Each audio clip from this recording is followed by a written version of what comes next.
I start doodling on a piece of paper in front of me and write these notes down. And so I hear, "Hi, I'm Mom." So I go, "Oh, okay, I've got a mom."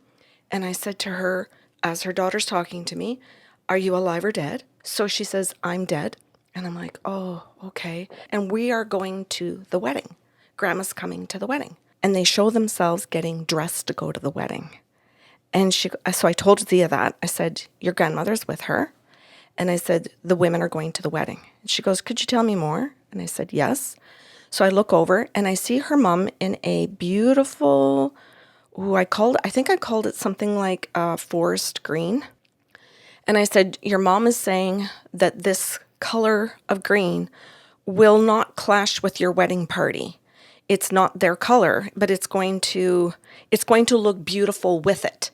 You could be listening right now. Coffee with the Sarlos airs early for our patrons on patreon.com/the Sarlos.